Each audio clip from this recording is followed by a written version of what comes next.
বাংলার নলিনীকান্ত তখন আর নাই। নতুন জগতের নব আলোকে উদ্ভাসিত নিগমানন্দ এখন কলিকাতা আসিয়াছেন। সাধনার শেষ না হইলে চরম প্রাপ্তি নির্বিকল্প সমাধি লাভ না হওয়া পর্যন্ত তাহার স্বস্তি নেই। পূর্ব আশ্রমের পরিচয়, বন্ধু বান্ধব, আত্মীয় স্বজনের সহিত সব সম্পর্ক মুছিয়া ফেলিয়া নিগমানন্দ সেই একমাত্র লক্ষ্যভূমিকে ছুটিতেছেন। উহা অধিগত না করিতে তিনি স্থির হইতে পারিতেছেন না। কলিকাতা আসিয়া তাহার পূর্ব পরিচিত বন্ধু বান্ধবের কথা মনে হইল না। তিনি যে সন্ন্যাসী হইয়া এখন তাহার একমাত্র সংস্কার ছিল।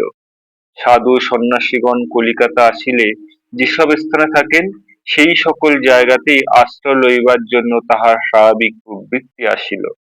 কালীঘাটে বহু পরিচিত লোকের সহিত দেখা হইবে এই আশঙ্কায় বড়বাজারের এক ধর্মশালায় স্থান লইলেন এবং সাধু সন্ন্যাসীগণের আড্ডায় ঘুরিয়া যোগীগুরুর অনুসন্ধানে প্রবৃত্ত হইলেন।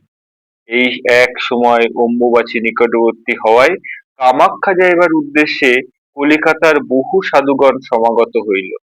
নিগমানন্দ সেই সকল সাধুদের আড্ডায় ঘুরিয়া যোগীগুরুর সন্ধান করিতে লাগিলেন। এরপরে যথাসময়ে তিনি গৌহাটির উদ্দেশ্যে রওনা দিলেন। তখনকার দিনে গৌহাটি হইতে ডিব্রুগড় পর্যন্ত স্টিমারে গমন করিয়া তথা হইতে রেল যোগে সদিয়া পৌঁছাইয়া হইত এবং তথা হইতে পদব্রজে বিস্তীর্ণ পার্বত্য অরণ্য অতিক্রমণ করিয়া ব্রিটিশ রাজ্যের বাহিরে প্রায় একদিনের রাস্তা গমন করিলে ব্রহ্মকুণ্ডে পৌঁছানো যাইত। সদিয়া হইতে সে স্থান পথ। তখনকার দিন খুব দুর্গম ছিল। সীমান্ত প্রদেশের সংরক্ষণে অধিকতর সুব্যবস্থা হওয়ায় আজকাল বিশেষ কষ্ট পাইতে হয় না। বলা বাহুল্য, ব্রিটিশ রাজ্যের ছাড়পত্র ভিন্ন সে স্থানে যাওয়া যায় না এবং একসঙ্গে বহু লোক মিলিয়া না গেলে একা একই যাইবার কোনো সম্ভাবনা হয় না। অতিরিক্ত পরিশ্রম ও কষ্ট সহ্য করায় ব্রহ্মকুণ্ডে পৌঁছাইয়া নিগমানন্দ প্রবল জ্বর ও আমাশা রোগ হইল। সুতরাং সুস্থ না হওয়া পর্যন্ত তাহার পক্ষে প্রত্যাবর্তন করা অসম্ভব হইল। এই জন্য সঙ্গী সাধুগণকে কয়েকদিন অপেক্ষা করিবার জন্য অনুরোধ করিতে লাগিলেন। কারণ দলবল সহ না হইলে একা একই যাওয়া সম্ভব হবে না। সাধুগণ নিগমানন্দের অনুরোধে কয়েকদিন অপেক্ষা করিলেন, কিন্তু অবশেষে একদিন তাহারা তাহার অজ্ঞাতসারে দল সহ প্রস্থান করিলেন। নিগমানন্দ রুগ্ন দেহ এইরূপ অবস্থায় অসহায় হয়ে পড়িয়া প্রমাদ গণিলেন। সে ভীষণ অরণ্য প্রদেশে কোথাও মানব বসতি আছে কিনা তা জানা নাই। থাকিলেও তাহারা অসভ্য জাতি, তাহাদের কাছে উপস্থিত হইলে প্রাণ বিনাশ হওয়ার সম্ভাবনা বেশি। অথচ এই সাপত সংকুল নির্জন ব্রহ্মকুণ্ডের তীরে অবস্থান করিলে হিংস্র জন্তুর কবলে পতিত হইতে হইবে, এ সন্দেহ নাই। এরূপ নানা চিন্তা করিয়া নিগমানন্দ ধীরে ধীরে দুর্বল রুগ্ন দেহ টানিয়া চলিলেন বস্তির অনুসন্ধানে। সৌভাগ্যক্রমে অনতি দূরে এক বস্তির উপস্থিত হইলেন এবং ভয়ে ভয়ে সেখানকার অসভ্য বাসিন্দাগণের কাছে আপনার রুগ্ন অবস্থার কথা জানাইয়া আশ্রয় প্রার্থনা করিলেন। সাধু ভাবিয়া হোক বা অন্য কিছু ভাবিয়াই হোক, তাহারা সদরে তাহার স্থান দান করিল এবং পরম যত্নের সহিত আতিথেয়তা ব্যবহার করিল। শ্রী শ্রী ঠাকুর বলিলেন, এই অসকল অসভ্য জাতির মধ্যে যে অতিথি সৎকার, সরলতা, সত্যবাদিতা, সংযমশীলতা দেখেছি, সভ্য শিক্ষিত দেশবাসীগণের মধ্যে তাহার অভাব স্মরণ করে প্রাণে দুঃখ হতো, আত্মধিক্কার আসত। মনে হতো দেশের কোনো লোক অসভ্য বর্বর বলে পরিচিত হয়েও তাদের মতো সরল, সত্যবাদী, সংযমী হলে ভগবানের কৃপা প্রাপ্ত হয়ে ধন্য হতো। বস্তুত কি কারণে যে আমরা এদের অসভ্য বলি তা খুঁজে পাই না। পোশাক পরিচ্ছদ পরে, নানা ভঙ্গি করে আমরা চলি, এই যা প্রভেদ মনে হয়। নতুবা তারা আমাদের চেয়ে অনেক শ্রেষ্ঠ, মুক্ত কণ্ঠ স্বীকার করতে হয়। যা হোক, কয়েকদিন অতিবাহিত হইলে নিগমানন্দ আরোগ্য লাভ করিলেন এবং ক্রমে পূর্ববৎ কর্মক্ষম ও সবল হইলেন। তখন জীবন ধারণ উপযোগী আহার সংস্থানের জন্য তাহাদের উপর নির্ভর করা তাহার নিকট অশোভন মনে করিতে লাগিল এবং লজ্জা ও সংকোচ বোধ হইতে লাগিল। অথচ ঐরূপ গলগ্রহ না হইলে উদয়াস্ত হইত না। দীর্ঘকাল ভরণ পোষণ করিবার ভারে তাহাদের বিরক্তি আসা তাহার কাছে স্বাভাবিক মনে হইতে লাগিল এবং সর্বদাই তাহারা বিতাড়িত হইবার আশঙ্কা মনে আসিতে লাগিল। এই অবস্থায় সেই সরল প্রকৃতির নরনারীগণের মধ্যে সাধুগিরি প্রয়োগ করবাই তার কাছে একমাত্র যুক্তিযুক্ত উপায় বলিয়া মনে হইল এবং সাধুদের সঙ্গে থাকিয়া রোগাদি নিরাময়ের যে সকল ঔষধ ও মন্ত্র প্রাপ্ত করিয়াছেন সেই সকল অদ্ভুত জাদুবিদ্যা যা বিশেষ বিশেষ বিস্ময়কর ক্রিয়া কৌশল শিক্ষা করিয়াছেন তাহার সদ্ব্যবহারের উপযুক্ত ক্ষেত্র পাওয়া গিয়াছে এই রূপ সিদ্ধান্তে তিনি উপনীত হইলেন। ঈশ্বরের ইচ্ছায় দুই একদিনের মধ্যে এই সকল বিদ্যা ফলাইবার সুযোগ উপস্থিত হইল। বস্তির বাসিন্দাগণ নিগমানন্দের অলৌকিক শক্তির পরিচয় পাইয়া তাহাকে সাক্ষাৎ দেবতা জ্ঞানে ভক্তি করিতে লাগিলেন এবং সাগ্র হয়ে ও যত্ন সহকারে তাহাদের আহার ব্যবস্থার বন্দোবস্ত করতে লাগিলেন। ক্রমে নিকটবর্তী অন্যান্য বস্তির লোকেরা তাহার সংবাদ প্রাপ্ত হইয়া তাহার নিকট যাতায়াত আরম্ভ করিল এবং তাহাদের নিজ নিজ বস্তিতে নিয়ে আসিতে লাগিল। 1 বৎসর পরে পুনর্বার পরশুরাম তীর্থের সাধু সমাগম হইবে এবং কেবল সেই সময়েই সমাগত সাধুদের সঙ্গ লইয়া দেশে ফিরিতে হইবে, ইহা ছাড়া উপায় নাই। সুতরাং নিগমানন্দ নিশ্চিন্তে বস্তির পর বস্তি যাইয়া বাস করিতে লাগিলেন এবং সরল স্বভাব অসভ্য জাতিদের মধ্যে পরম আনন্দে অবস্থান করিয়া গুরুপদিষ্ট জ্ঞান সাধনার কাল কীর্তন করিতে লাগিলেন। এইরূপ স্বামী নিগমানন্দ ব্রিটিশ রাজ্যের সীমানা হইতে প্রায় 40 মাইল উত্তরে আসিয়া পড়িলেন। তখন বর্ষা ঋতু আরম্ভ হইয়াছে। সুতরাং সেই পর্বতময় প্রদেশে যখন তখন হঠাৎ আকাশ হইতে বৃষ্টি বর্ষণ হইল, আবার হঠাৎ সূর্যলোক চারিদিকে উদ্ভাসিত হইল। স্বামী নিগমানন্দ প্রতিদিন অপরাহ্নে বেড়াইতে যাইতেন। তাহার একটা ছাতা ছিল। এই সময় বেড়াইতে কালে ছাতাটি প্রতিদিন সঙ্গে লইয়া বেরোতেন। সন্ধ্যার পূর্বে বস্তিতে ফিরিয়া আসিতেন। একদিন প্রতিদিনের মতো বেড়াইয়া বাহির হইয়া টিলার পর টিলা অতিক্রমণ করিয়া অনুপম সৌন্দর্য সমন্বয়ে এক মনোরম স্থানে উপনীত হইলেন। পশ্চাতে দক্ষিণে গগনভেদী বরফাবৃত শৃঙ্গমালা, সম্মুখে ও বাম দিকে তরঙ্গ রাশির ন্যায় কৃষ্ণবর্ণ পর্বত শ্রেণীর পর পর্বত শৃঙ্গ মেঘমালাকে মস্তকে ধারণ করিয়া আছে। বিস্তীর্ণ উপত্যকা প্রদেশ, তাহাতে অসংখ্য বিস্তীর্ণ প্রস্ফুটিত কুসুম রাশির এক রমণীয় স্থান। সকল দৃশ্য সমবায়ে পার্বত্যভূমির স্বাভাবিক গাম্ভীর্য মিশ্রিত এই পরম চিত্ত বিনোদন অভিনব সৌন্দর্য স্বামী নিগমানন্দকে মুগ্ধ করিয়া ফেলিল।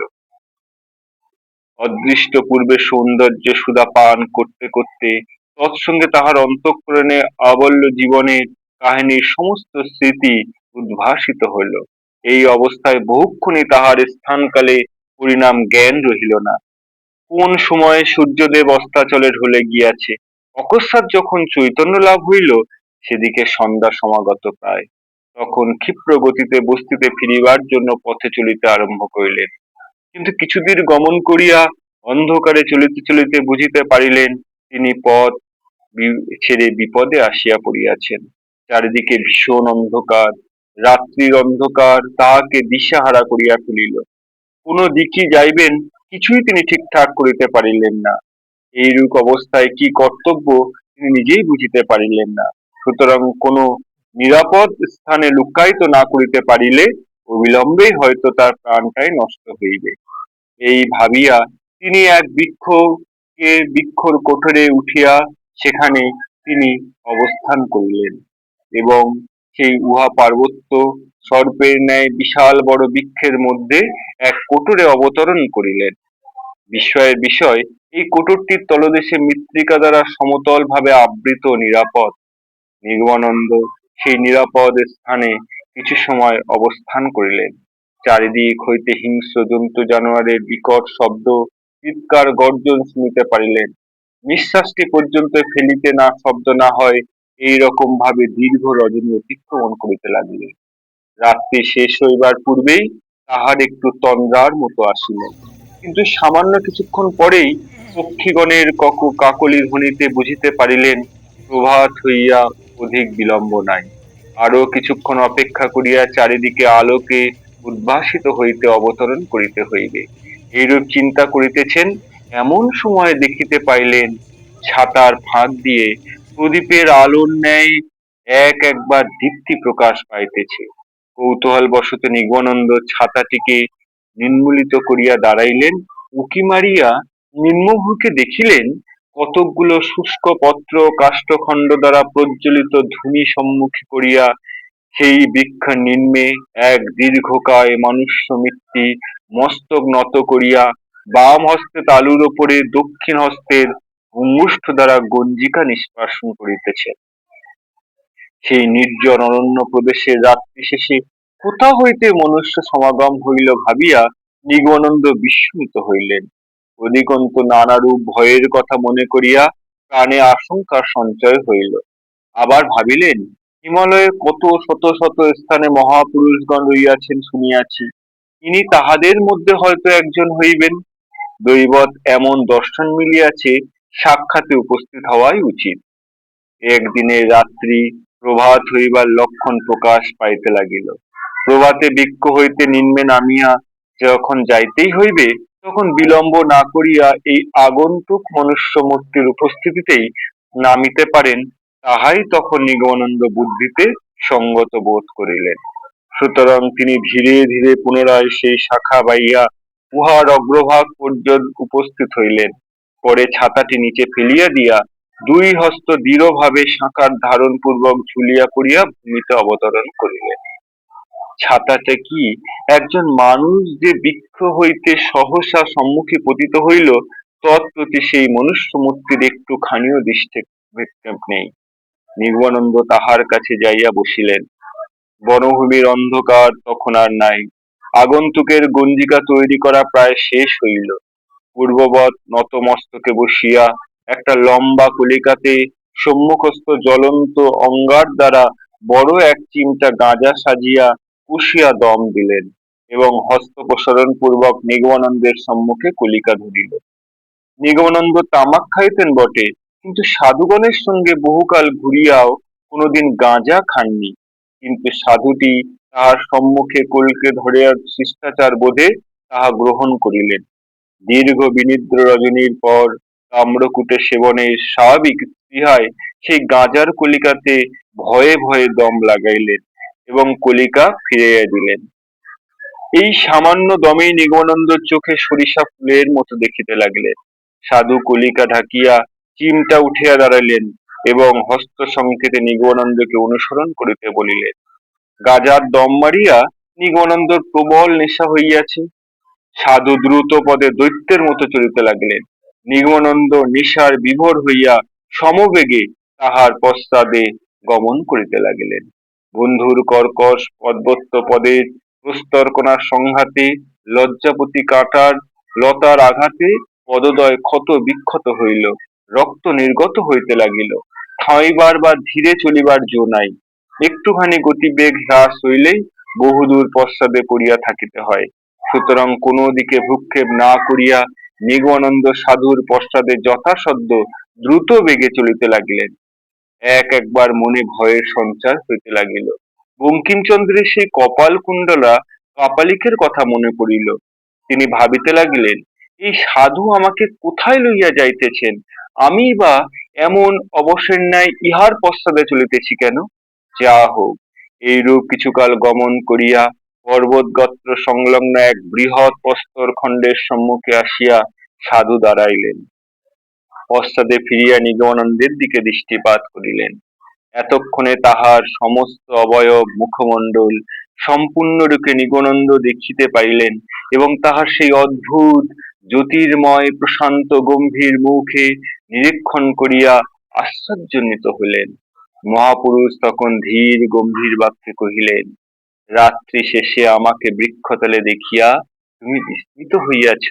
আমি যোগ বলে তোমার গত রাত্রির বিপদের কথা, তোমার জীবন ইতিহাস কি উদ্দেশ্যে তুমি ঘুরিয়া বেড়িতেছ, সমস্ত জানিতে পারিয়া তোমার উদ্ধারের জন্য বৃক্ষতলে অবস্থান করিয়াছিলাম।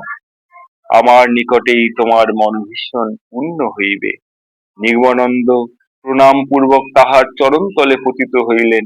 কৃতজ্ঞতা হেতু তাহার নয়ন যুগল হইতে অশ্রু নির্গত হইতে লাগিল। অতঃপর মহাপুরুষ কৌশলে সেই বৃহৎ প্রস্তরখণ্ড সরিয়া নিগমানন্দকে এক প্রচণ্ড গুহা মধ্যে প্রবিষ্ট হইলেন। নিগমানন্দ গুহাটির আয়তন ও নির্মাণ প্রণালী দেখিয়া আশ্চর্যান্বিত হইলেন। দেখিলেন তাহাতে বহু গ্রন্থ স্তরে স্তরে সজ্জিত রহিয়াছে। এইরূপ স্থানে এত সব গ্রন্থ কেমন করিয়া আসিল?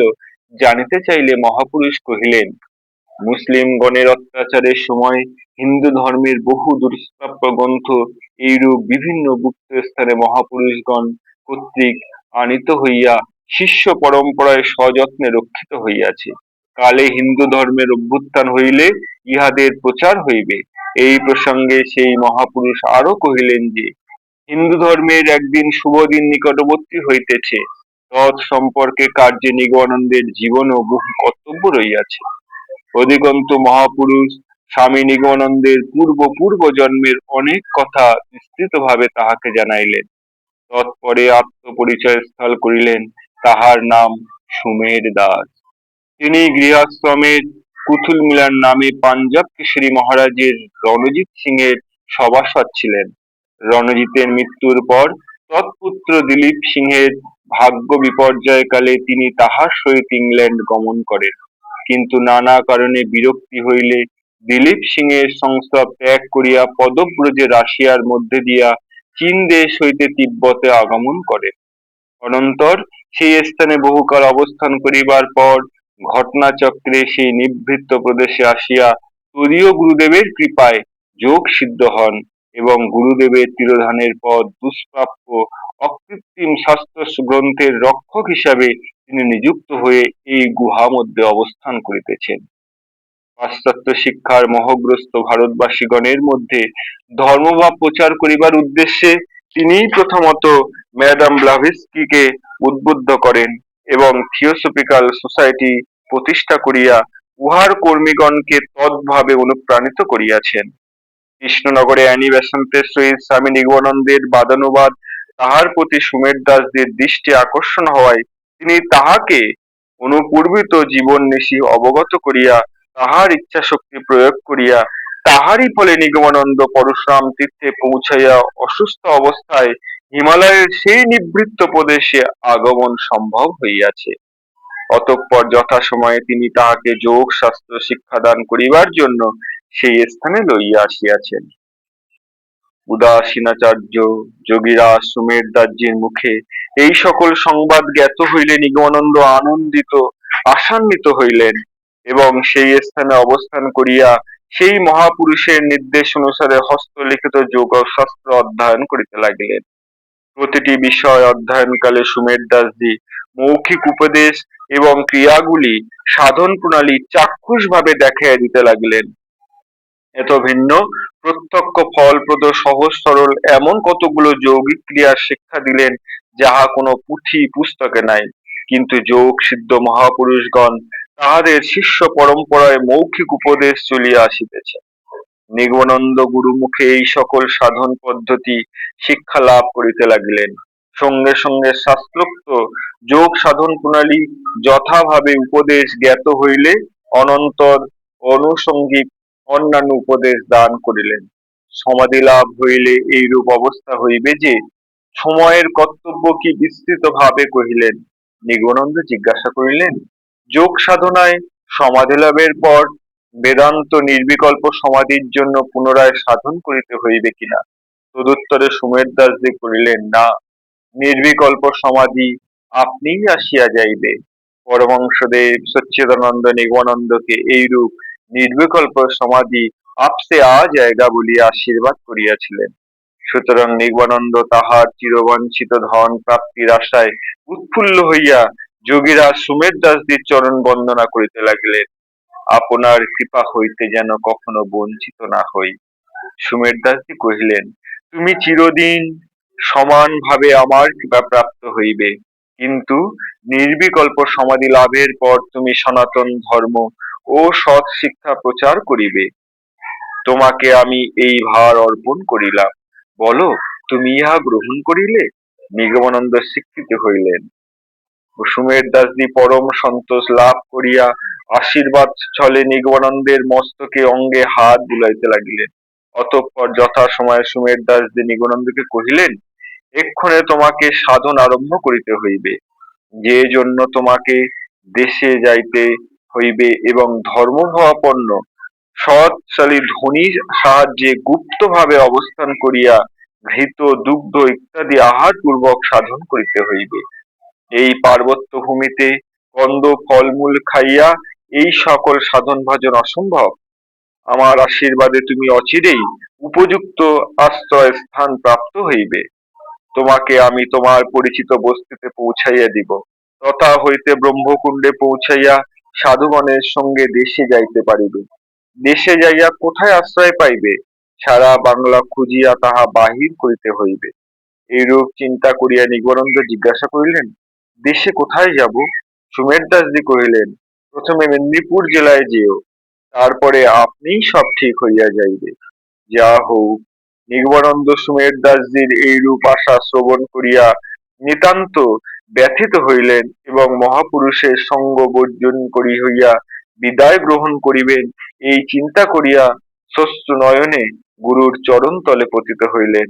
সুমের দাসজি তাহাকে সান্ত্বনা দান পূর্বক পূর্বকথিত বস্তিতে পৌঁছাইয়া দিলেন। সুমের দাসজি হিমালয়ের সেই নিভৃত পর্বত ভূমির অবস্থানকালে নিগমানন্দকে কন্দ ফলমূল আহারাদি পূর্বক জীবন ধারণ করিতে হইত। সপ্তাহে একদিন সুমের দাসজি কোনো এক বস্তি হইতে নিগমানন্দের জন্য একটু চাউল ভিক্ষা করিয়া আনিতেন। সেই চাউল সহ কিছু সিদ্ধ করিয়া সপ্তাহে একবার ভাত খাওয়া জুটিত। একত্রে অবস্থানকালে সুমের দাসজির সহিত নিগমানন্দের অনেক সময় অনেক কথা হইত।